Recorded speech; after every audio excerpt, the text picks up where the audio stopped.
Hey, it's State of State. We got your Nittany Lion update. It's a football discussion with Tom and Justin, so kick back and press play. Hi, everyone. Welcome to State of State, a Penn State football show presented by FanDuel. Make every moment more. I'm Tom Hannifan, joined by Penn State legend, former NFL player, wide receiver Deon Butler, sitting in for Justin King for the remainder of the season. And we are joined by our friends within the Bleav podcast network from Bleav in Buckeyes, the great Chimdi Chekwa and Bryant Browning, to give us some insight on the Ohio State Buckeyes. So first off, Deon, welcome to the show. No, thanks for having me. I'm glad to be here. Glad to be able to talk Penn State. Obviously, it runs deep in my veins, so glad to have this opportunity. And obviously, with the other guys, Ohio State guys on here, I know I had some battles with them back in the days. So it's good kind of once you kind of graduate out of that. Obviously, you still have the same feelings, but you almost like a brotherhood now. Once you've made it to that next level, you have that in common, and you kind of just be able to come back and talk about things like this. Absolutely. We send our best to Justin King, who is supporting his stepfather, Terry Smith, who's the interim head coach of Penn State football right now. There has been something that's cropped up over the last few days, so it's timely to have Bryant and Chimdi on here. I don't know which one of you wants to field this, but there is the speculation out there that longtime wide receiver coach, now offensive coordinator Brian Hartline, is a candidate to be Penn State's next head football coach. You guys have any thoughts or insight on that? I don't know how much insight. I think it's one of those things that's interesting from our perspective. You know, Hartline just became the offensive coordinator at Ohio State, right? So from a I guess a Ohio State perspective, it feels a little early to, you know, make the jump to a head coach at Penn State.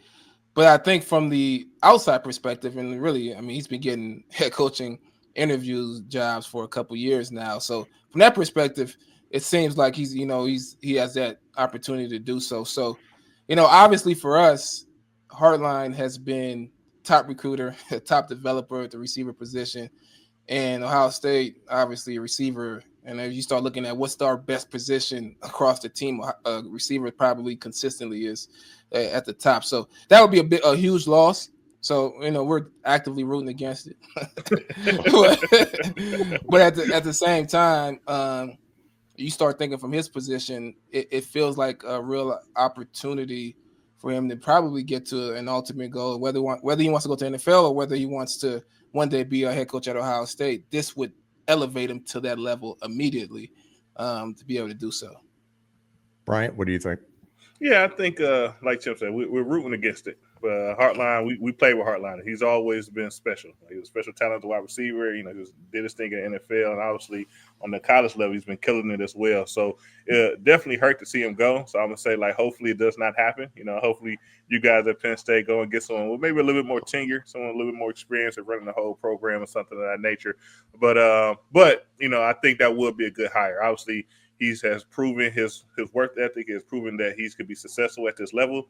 So there's no doubt in my mind, if he did, you know, take the leap and get the nod to go to Penn State, it definitely helped bolster the program. Yeah, well, we'll see how things play out. We are looking ahead to Penn State versus Ohio State this Saturday, kicking off at noon on Fox. As of the time of this recording, Ohio State is favored by 20.5 points, according to FanDuel, and over-under of 44.5. It's back-to-back weeks where Penn State is playing the number one team in the country on the road and currently the number two team in the country at home in Indiana. So rough go of it. I've personally, Deon, had a rough go of it on social media when it comes to the Bleav in Buckeyes guys. So, Deon, just to fill you in, over the summer, Chimdi and Bryant, I believe it was Chimdi, now that I'm looking here at the tweet, said Penn State is a second-tier Big Ten team. And, man, you were off by a tier. I think we're in the third tier, fourth tier, at least by record at this point in time. Brand, you know, argue with you on that. And now I responded, Deon, I said, you know, we'll see how the season goes, and, you know, new year, new team, and we'll have this head-to-head competition. Now, I forgot that I had sent this tweet, and then there was another tweet that went out from Kellyanne Sitz saying that there were a bunch of towels that were going to be handed out by Ohio State with the word "the" on it.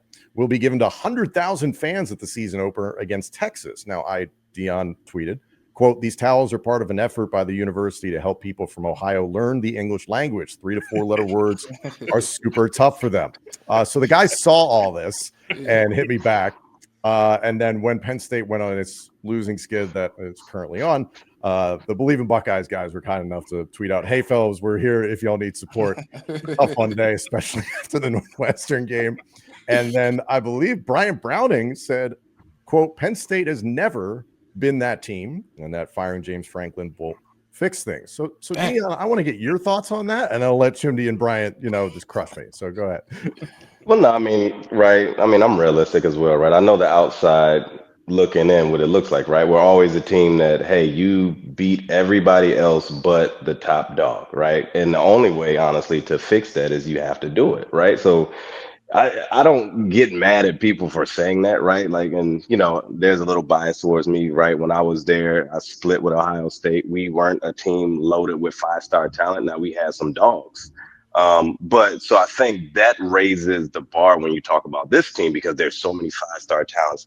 There's so many NFL guys. So it's like we should be competing with Ohio State's, Oregon's. There shouldn't be a lopsided way there. So when you're constantly hyped up about how good you are, and we have heard about how good Penn State is, how good they are, and then you continue to fall short, of course the nation and other people outside looking in are going to be like, yeah, man, until y'all do it, like I'm tired of hearing about it. So I totally understand the sentiment, and I think that's just something on the players and the team, right? You have to go out and change that by winning. It's not about trying to talk and prove it. It's about just go win. Like you got to figure it out, and we'll get into it later. But it's just like the things that we're doing really aren't sound football. So it just looks like from the outside, like this doesn't look like a team. Just when you eye test them, that is like, hey, they're gonna just like be able to come in here and do some things.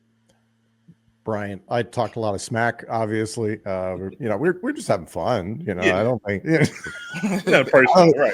I think a lot of people were hoping, and I'm sure Fox was hoping, this is going to be a battle of two potentially undefeated teams. And it is a disappointment, and Penn State didn't hold up its end of the bargain. But yeah, now that you're looking at the Penn State program from the outside looking in, what's your perspective been as this season has played out for the Nittany Lions?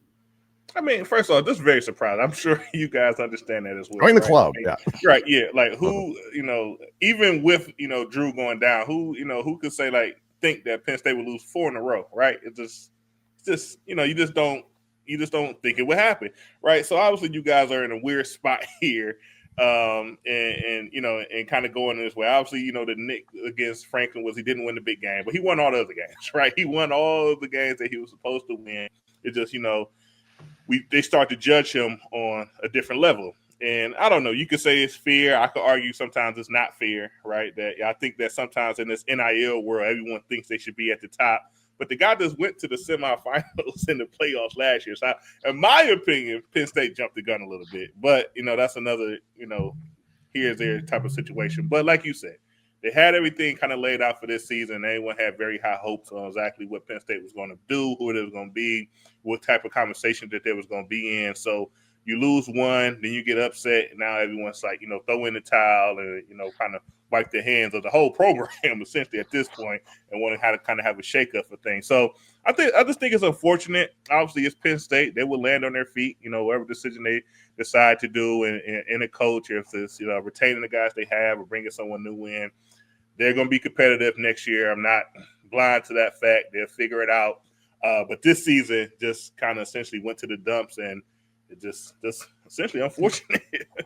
Tom, as you kind of read the back and forth tweets, I'm starting to feel a little bit bad, man. Yeah, man. Me too, don't feel bad. I didn't know I was that harsh, but no, honestly, right. The second tier comment was always kind of a joking comment, but sure.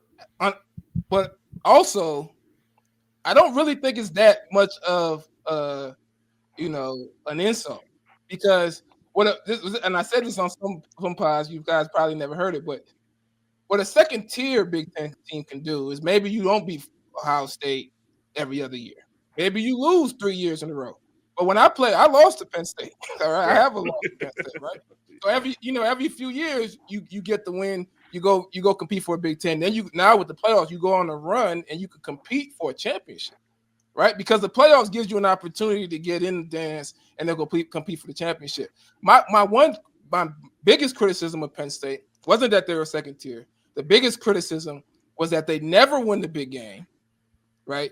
And once the expectations were there, they didn't follow through. without the expectations, they'll stack wins and wins and wins. But as soon as everybody says, "Oh, they're a top 2 team, they're a top 3 team," then they don't win the games against a team of equal caliber. And that was my criticism of James Franklin. I disagree with Bryant. I do think it was time to make a change. I mean, you lost a quarterback who, basically has been there for a year. It almost felt like a change was coming. I think it was time to move on and find somebody who could at least get him back to where James Franklin has him, and then can get some of those big game wins, and maybe in a couple years, compete for a national championship. And to me, there's no reason that Penn State can't do it, given in the NIL era where teams with huge alumni bases with money can continuously attract what they need to attract to get the best players in and the best coaches.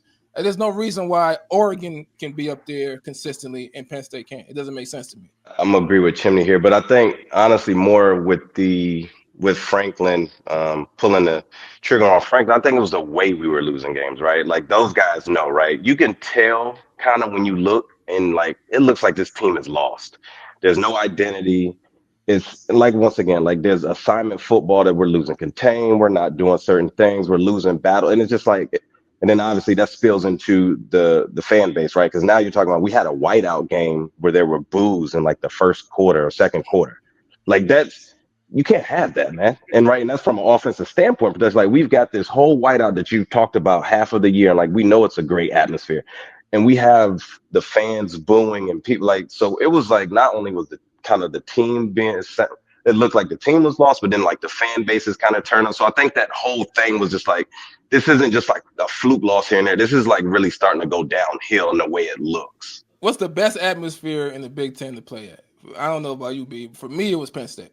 Yeah, honestly, I prefer playing at Penn State away in a night game that I wanted than at home. I'd rather play at Penn State at night than at home because it was just. I wouldn't say all that, Tim. I would listen. It was just that thing electric, man. For me, it was just a better atmosphere, man. I ran my fastest covering receivers at Penn State. I just was juiced up. And I think when you have that type of atmosphere and you have the base, you got to keep them at a level that they stay engaged. Otherwise, I mean, you're gonna start losing the money. You're gonna start losing the support.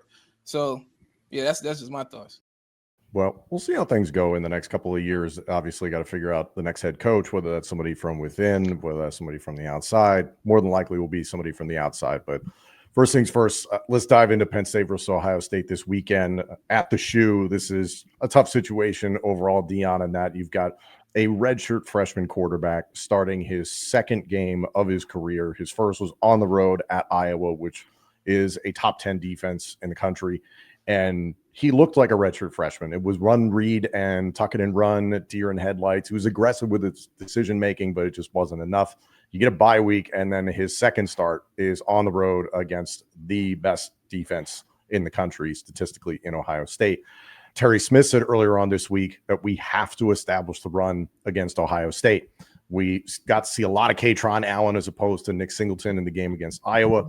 What do you think Penn State can do offensively with Grunkemeyer and this running game from what you've seen of Ohio State? I mean, I think it's going to be tough sledding.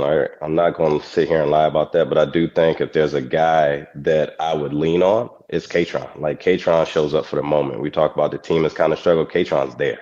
And so hopefully to that point, we can get some ground game going. I think with Grunkemeyer, I think we just got to get some short, quick passes out of his hand, right? Get him into a rhythm where he's, okay, I'm here, like I've completed some passes, right?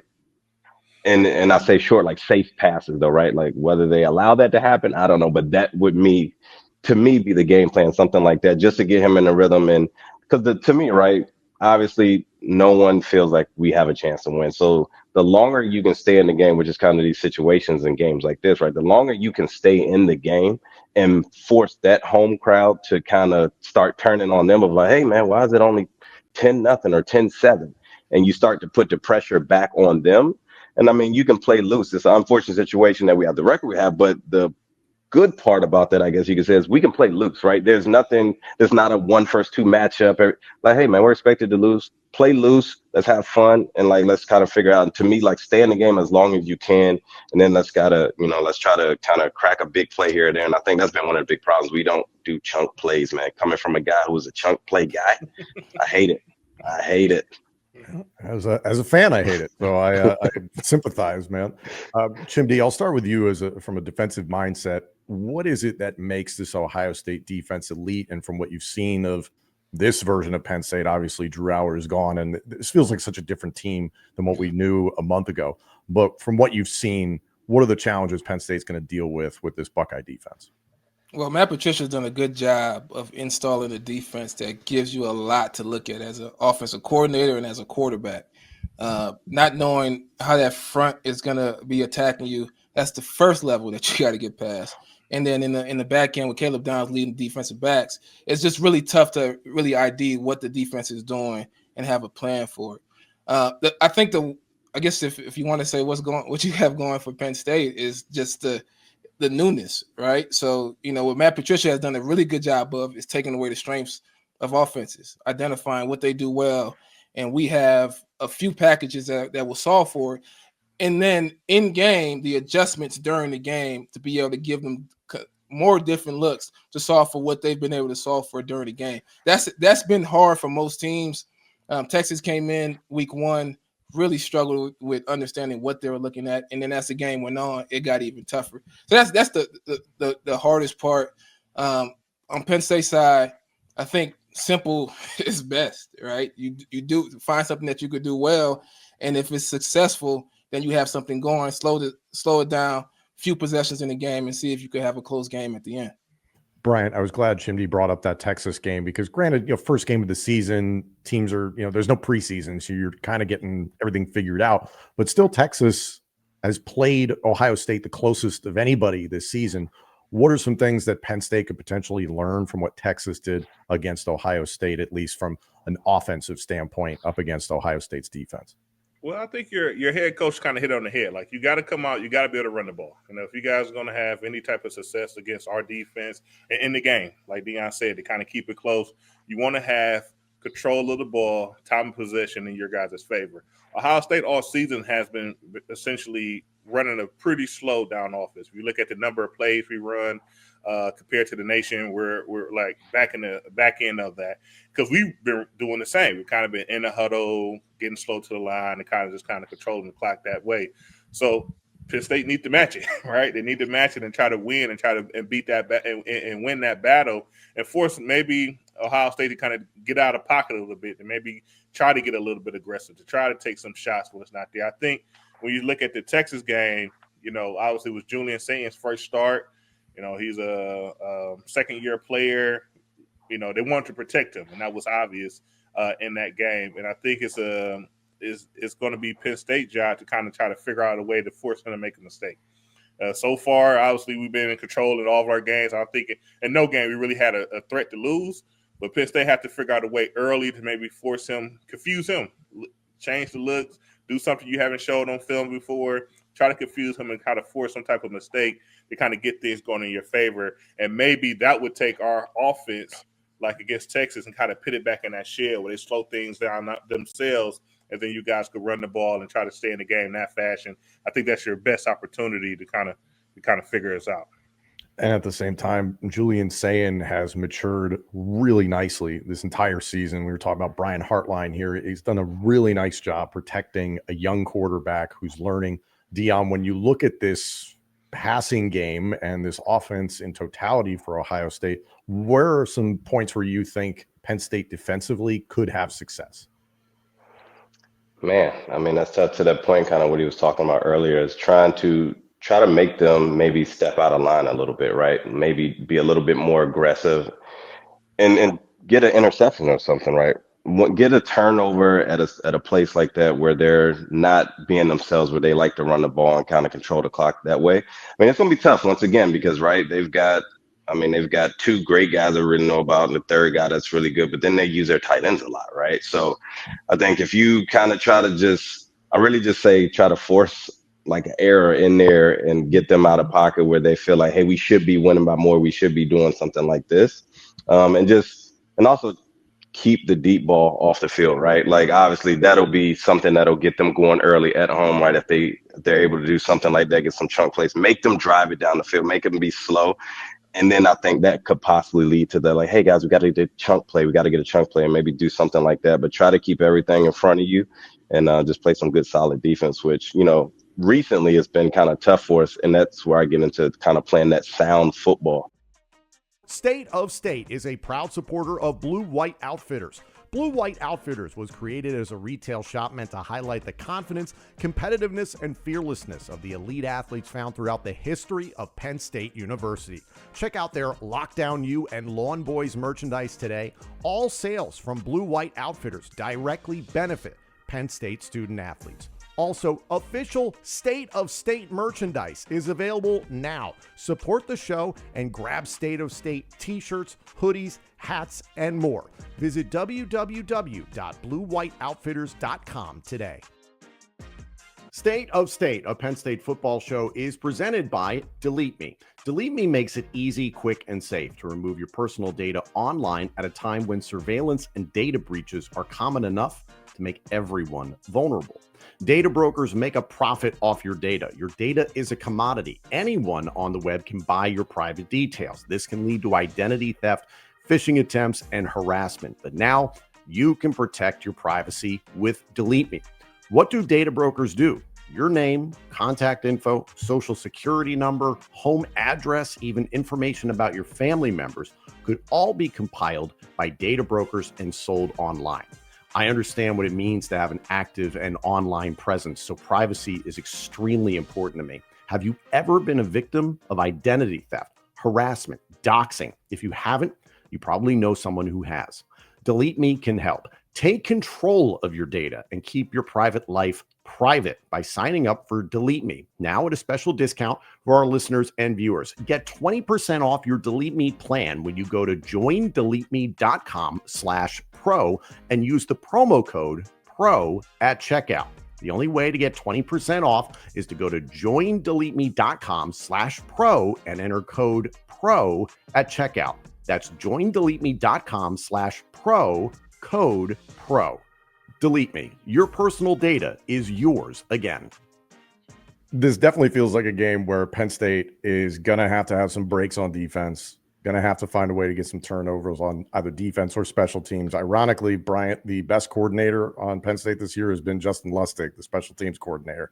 So it's just kind of weird how this whole season has played out. But from your perspective, why has Julian Sayin progressed so well this year? What are the things that Brian Hartline has done to help his maturation process? And if there are any potential weaknesses within this offense, what might they be? Because there don't appear to be many. Yeah, so I think in this Coach Day and his history, and also Hartline here, is that they develop quarterbacks, right? I think all Ohio State quarterbacks of recent history have gone on, and I can't even think. They all kind of go in the first round and feel like nowadays, yeah. Right? Which is not historically been the case at Ohio State. We've been good college quarterbacks, but not necessarily first round talents. So I think they was played it smart. Julian Sayin is a talented kid. He came in. We were very happy that we was able to secure him from Alabama once Saban retired. We had another quarterback here at the time. His name was Aaron Nolan, the same class, and it was almost like right away you heard the report like Julian Sayin is like this. He's that guy. So once you make a transition here in the following year, probably be saying his job to lose more or less. But Sayin's just a talented guy. He can make all the throws. He seems to be very headsy. He always understands exactly what the defense is giving him. So if he doesn't make a play, when he comes to the sideline, he's able to communicate to Coach Day, Hartline, exactly what he's seeing, exactly what he's getting. And then when it comes down to it, he just make good decisions. He doesn't turn the ball over. Well, so far, it's knock on wood. He hasn't been turning the ball over in critical situations and things of that nature. So if he just kind of plays to his talent, understand, execute the play that's given, don't turn the ball over. What else can you say? We already know what type of weapons we have at Ohio State when you start looking at Jeremiah Smith and Cardell Tate. So once you start getting those guys the ball, then everything looks good, right? You're scoring touchdowns, you get moving points and things of that nature. I would say weak point for our offense on our show, I just gave them an A-. So I'm going to be critical here. I'm going to kind of keep it to the same points. We could run the ball better in certain situations, I would say. We don't have the experience in the backfield like you guys have with Allen and Singleton. So, we're still trying to piece that together a little bit. We're kind of playing running back by committee. And then also it's like we end up in the red zone a lot, but we need to execute better in the red zone. Once we kind of get there, we've been kind of stalling out some drives and not finishing with touchdowns. So I would say those are the 2 points to work on. But as long as we protect the ball and execute at the level that we've been at, I mean, it just kind of makes it a tough job for you guys. But like we say, Penn State is going to have to, Jim knows, playing against his old guys, he got to figure out a way to kind of confuse someone make a play and get to the ball, to give you guys a shot here. Yeah, Chimdi, I had you on here when Jim Knowles was hired, and I was wondering if you could shed some light on a question I have. What the fuck's wrong with our defense? Like, was the evaluation of the talent incorrect, or is that, that statement that we've heard for years, it takes 3 years to learn Jim Knowles' defense? Yeah. Which side is true? Yeah, I do think it's a Jim Knowles issue, and so I Bleav Jim Knowles is a good coordinator. I do think. I think Jim Knowles leans a little bit more scheme than really focusing on maximizing the talent. And I think part of that is, he coached at Duke, he coached at Oklahoma State, he coached in the Big 12. They had the air raid offense, did all the innovation with RPOs, and he had to figure out a way to stop it. And it was scheme that stopped it. They didn't have the most talented defensive players at Oklahoma State. When he got to Ohio State, I thought a lesson that he learned was when you got Ohio State level talent, you got to rely a little bit less on scheme and a little bit more on maximizing the strengths of the guys you have. Because you just need them playing fast. You got guys that are going to win some one-on-ones, right? If a defensive end at Penn State is fast off the ball, you want him to be fast off the ball. You don't want him having to read and all that stuff. And we played against a lot of Penn State teams that have fast guys off the ball, right? Yes, we did. And it seems like he went to Penn State and did not fully learn that lesson. And I think what's making it challenging is that he has these calls where you have to look at the offense and it dictates what you're in. He has these calls where you have to make some reads and that dictates what you win.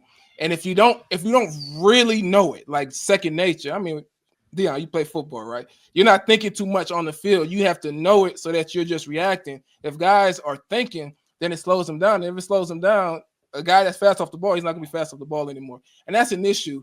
That's when I thought he learned, but it doesn't feel like he actually learned it. And, that's going to be a challenge. I know coming in, he's going to want a little bit of – it didn't end great between him and Ohio State. So this is good. I know this is a game that he probably at the beginning of the year was looking forward to. Now, I don't know so much, but I think where Bryant mentioned that some of the struggles for Ohio State has been in the run game somewhat, right?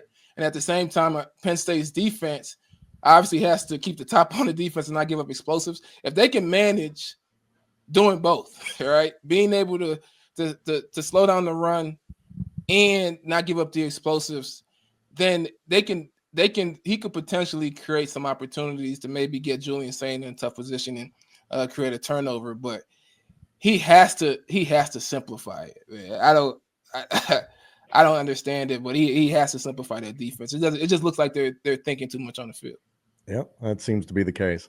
Deon, I'll give you the floor here to wind this down. Penn State, 20.5-point underdogs on the road against the number one team in the country in Ohio State.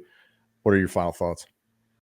Once again, I mean, kind of what we all talked about here today, as far as like, all right, if this is one of those, it's got to be an ugly win, right? It kind of takes me back to my senior year in Iowa, right? We had a really strong offense that year, and Iowa defensively came in, just stifled us and kept it close, field goal type of game. It needs to be an ugly field position game where, okay, like Chimdi said, kept the top on the defense, on the offense, so they didn't, get some many big plays. And it's like, we have to be okay doing that. Play assignment football. And then, hey, once again, it doesn't have to be a touchdown, it doesn't have to be a field goal. It can be a punt, but it just pushes them back.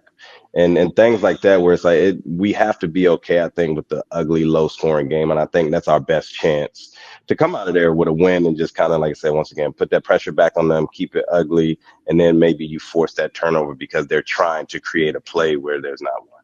Make this game as Iowa as humanly possible. As much as it pains me to say it, I think those guys are like Iowa for whatever reason is always a hard place Even to play at. Northwestern just drags you down. Yeah, they're just when you have defense and it's just kind of they keep it ugly, right? Like, and that's where in this situation I think hopefully we go to. We're like, hey man, let's just keep it ugly. We're not worried about being explosive on offense, doing too much. Like I said, get the ball, hitch routes, fade routes, something like kind of low percentage, but like, hey, it's not going to be picked off across the middle, things like that. Just to, if you get him a completion to let him know, hey, I feel okay throwing the ball, but things like that. So yeah. If only we had 3 out there. I want to say thank you sincerely to Chimdi Chekwa and Bryant Browning, former Ohio State stars, now the co-hosts of Bleav and Buckeyes within the Bleav podcast network. So thank you guys for coming on here. I'll probably tweet some more in the next year, so just look out for that. We hope to have you guys back on. Enjoy the game. And Deon, welcome to State of State, officially presented by FanDuel. Grateful to have you for the remainder of the year. Thank you all for tuning in. Remember, Penn State versus Ohio State this Saturday at noon on Fox. Thank you all so much for joining us. This episode and our entire library of shows is available now on YouTube, Apple Podcasts, Spotify, and wherever else you get your podcasts. Please like, comment, subscribe, rate us, and turn on notifications. Follow us on social media at State of State Pod. Comment on our YouTube channel. And if you haven't done so already, you can become a member of our YouTube channel. For just 99 cents a month, you can get all upcoming episodes of State of State, plus our entire members-only playlist, ad-free, commercial-free. Hit the join button on our homepage or follow the link in the description of this podcast. State of State is presented by FanDuel.